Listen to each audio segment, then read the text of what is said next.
He's saying I can't breathe. I said, let me see what happened before that. Let me see what happened after that. I need to see the whole situation.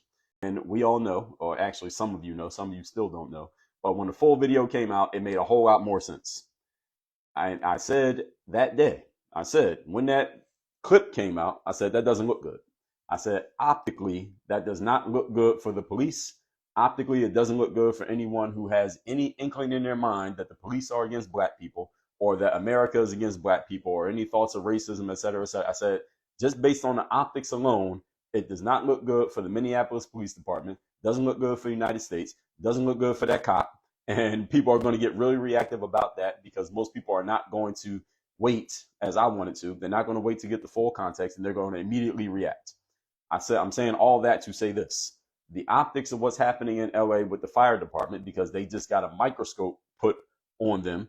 They're being looked at through a magnifying glass now because of this situation that's happening. The optics do matter. Politics, optics matter. This is the reason why they brought all those cases against Donald Trump in 2024, because the idea was the optics of this guy having all these convictions and having all these court cases and possibly getting convicted on a bunch of them would mean, even if he's able to run for president, there's no way that a majority of Americans would vote for him because optically it looks so bad that there's no way you can support a guy who has all these things on his rap sheet, right?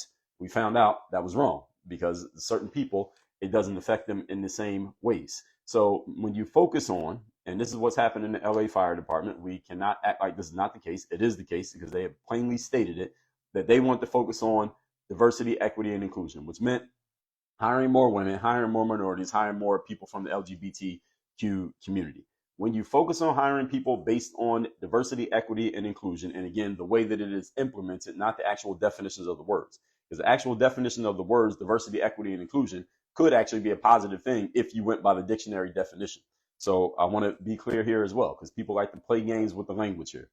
The definition of diversity just means you get people from different backgrounds, which is a fair enough and fine enough idea on the surface. Well, how is DEI actually, and let's go to the other two letters. Equity means people basically being treated equally, and inclusion means giving everybody a chance to have a seat at the table, giving everybody a chance to get in the room. On the surface, those sound good, but when they are implemented, what does it actually mean? What does DEI actually mean?